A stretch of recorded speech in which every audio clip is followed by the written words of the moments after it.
Hi everyone, I'm back. So I just finished my Mock 1, which was the split lesson between a beginner and an intermediate. So I had the letter X and then we did my country, my culture. I don't feel great. I feel like I did not do a very good job. Um, I don't know.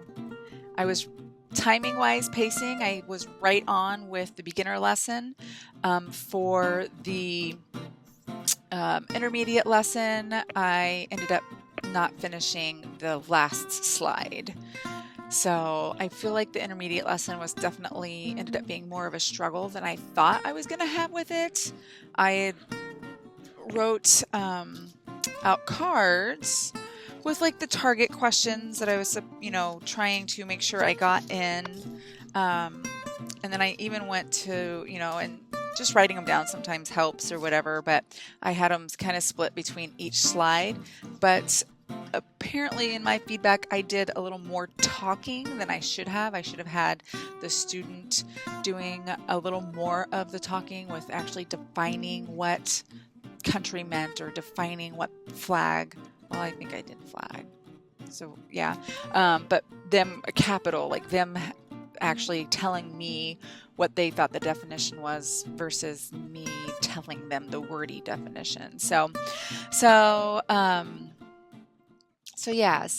not feeling super amazing, but I get more than likely we'll be doing the mock 2, which I don't know if they will have me doing the intermediate because it's where I need more practice, or if they'll just have me do a beginner because I did better at that, and so they just want to see a full beginner lesson, and then I would just be certified right now to teach the beginner lessons, and then can work my way up to doing intermediate. So for the intermediate lesson, I'll just give you guys a couple of tips.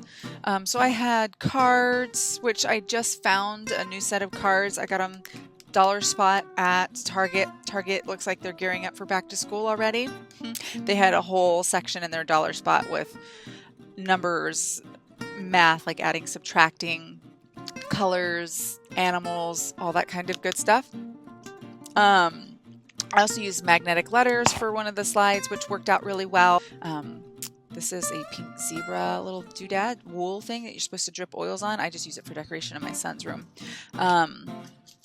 So more of those, and then I thought I had more props, but I don't remember. Now at this point, I feel like my brain is fried.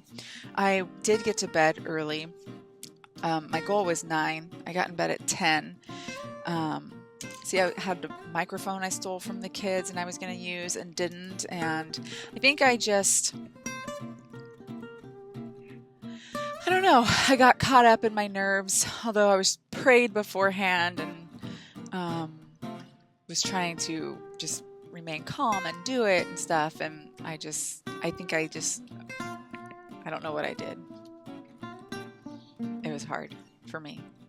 I feel like my interview demo, I felt more relaxed versus this. I was a little more anxious about it and I could not sleep. So I got to bed at 10 but could not sleep well. I was awake multiple times. So I put this up for my second lesson. So again, this was something that was in all the fabric that I had. So it's the only map that I have. So I put this up before my lesson. She let me have the time to do that real quick, but otherwise, and then so for my intermediate lesson, I did print out I printed out the flag for China and tried to use that, and then because it's close to 4th of July, I got a little baggie of little flags so I can have one of those. Treated my kids to some lunch yesterday. We don't usually go to McDonald's, but so I had this for one of those. So that's what I use for I was going to try to make even though I know the intermediate's supposed to be a little more fun or a little more, they're doing more. We don't have to be as fun. I did get these. These were at the dollar spot thing at Target too. So I was going to try to use those a little more yay! But I don't know. I just got too focused on on something and didn't relax and just kind of be myself, I guess. I don't know.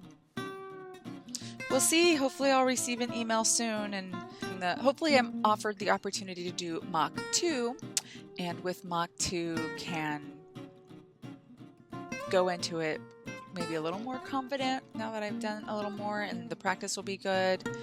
But a couple of tips for doing that I got on feedback was when presenting the new vocabulary for X, so fox and ox, use a little more TPR. Those were the only 2 slides I didn't have TPR. I did have my little prop, but using TPR, so for fox, you know, fox, and then ox, you know, or something like that, which I didn't think about.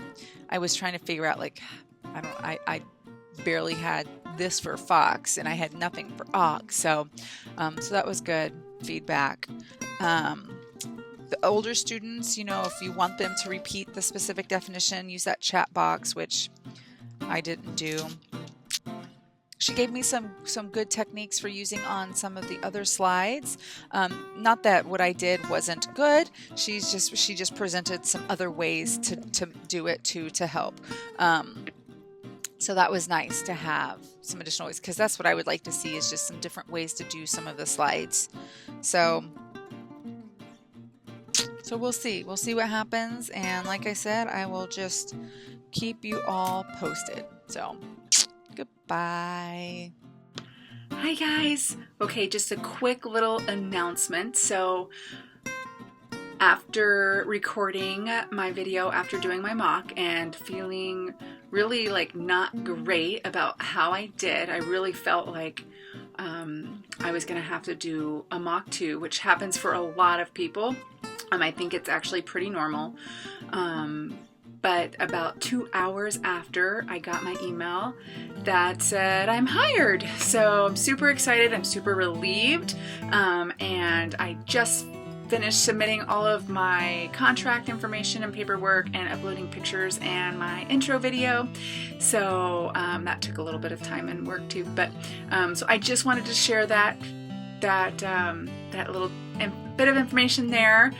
So yeah, so super excited. Apparently I didn't do as bad as I felt I did, because I felt like it was bad, but apparently I did better than expected. So I just wanted to share that I am now a VIPKid teacher. Just gonna wait for all of my documents to be approved and checked out and go from there. So I will continue to keep you posted.